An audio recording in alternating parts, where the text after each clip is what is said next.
জাতীয় সনদের খসড়া তৈরি হয়েছে বলে জানিয়েছেন জাতীয় ঐকমত্য কমিশনের সহ সভাপতি ডক্টর আলী রিয়াজ। রাজনৈতিক দলগুলোর আলোচনার জন্য কালই বিতরণ করা হবে এই খসড়া।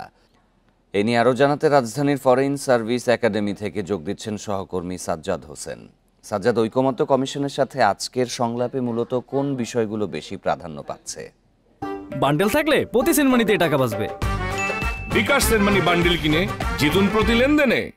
আজকে কিন্তু 3 দিন আলোচনা মুলতবি থাকার পর আজকে রবিবার সকাল 11টা থেকে কিন্তু জাতীয় ঐকমত্য কমিশনের 19তম দ্বিতীয় পর্বের 19তম দিনের বৈঠক শুরু হয়েছে।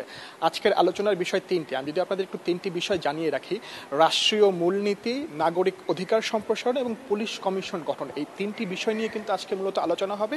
এর পাশাপাশি কিন্তু জুলাই সনদ যে প্রস্তুতির বিষয়টি, সেটি কিন্তু 31 জুলাইয়ের মধ্যে প্রস্তুতের জন্য কিন্তু কমিশন কাজ করবে। আজকে আমাদের আলোচনার শুরুতে কমিশনের সভাপতি আলী রিয়াজ যেটি জানিয়েছেন, আজকে কিন্তু একটি দীর্ঘ সময় ধরে আলোচনা করবেন, যাতে যে বিষয়গুলো অমীমাংসিত আছে সেই বিষয়গুলো নিয়ে কিন্তু অতি দ্রুতই যেন সবাই একটি একমতে পৌঁছায় এবং 31 জুলাইয়ের মধ্যে যাতে করে জুলাই সনদ প্রস্তুত করা যায়।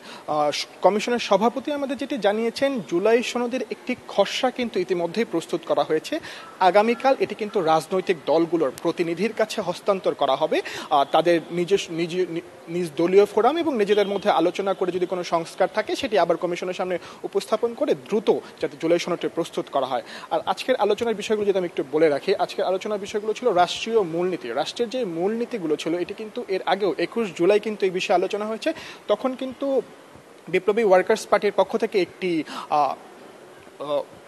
প্রস্তাবনা এসেছিল যে রাষ্ট্রের মূলনীতির সাথে সাম্য, নাগরিক মর্যাদা, সামাজিক ন্যায় বিচার ও ধর্মীয় সম্প্রীতি, এই 4টি শব্দ যে যুক্ত করার বিষয়ে প্রস্তাব এসেছিল, সেই বিষয়টি নিয়ে কিন্তু আলোচনা হবে।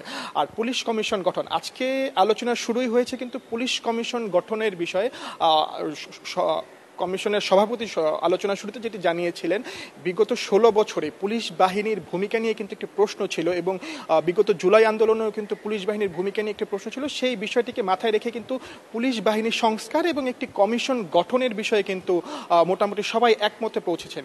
কমিশনটি কিভাবে গঠন করা হবে, এই গঠনিক প্রক্রিয়া নিয়ে কিন্তু আজকে বিস্তারিত আলোচনা হবে। আরেকটি ছিল নাগরিক অধিকার সম্প্রসারণ। নাগরিক অধিকার, যে মৌলিক অধিকারগুলো ছিল, সেই মৌলিক অধিকারের পাশাপাশি কিন্তু আরো কয়েকটি বেশ প্রস্তাবনা এসেছে। এগুলোর মধ্যে একটি হচ্ছে ইন্টারনেট প্রাপ্তির যে সেবাটি। আমরা কিন্তু দেখেছি বিগত জুলাই অভ্যুত্থানের সময় যে ইন্টারনেট বিগত একটি দীর্ঘ সময় কিন্তু জাতি সম্পূর্ণ ইন্টারনেট সেবা থেকে বিচ্ছিন্ন ছিল। এমন যাতে আগামী ভবিষ্যতে কোনো সরকার যাতে এমন না করতে পারে, সেই বিষয়টিকে মাথায় রেখে কিন্তু এই ইন্টারনেট সেবার প্রাপ্তির যে বিষয়টি, সেটিও কিন্তু নাগরিক অধিকারের মধ্যে যুক্ত করা হয়েছে। আজকে মূলত এই বিষয়গুলো নিয়ে আলোচনা হচ্ছে। আলোচনা শেষে আমরা আপনাদের আরও বিস্তারিত জানতে পারবো কি কি সিদ্ধান্ত হয়, তখন আমরা আরও একটু বিস্তারিত তথ্য উপস্থাপন করতে পারবো। এই ছিল রাজধানীর ফরেন সার্ভিস একাডেমি থেকে জাতীয় ঐকমত্য কমিশনের সর্বশেষ তথ্য। নিশ্চয়ই সাজ্জাদ, আলোচনা শেষে কোন কোন বিষয়ে ঐকমত্য হয় সেটি আপনার মাধ্যমে দর্শকদের জানাবো।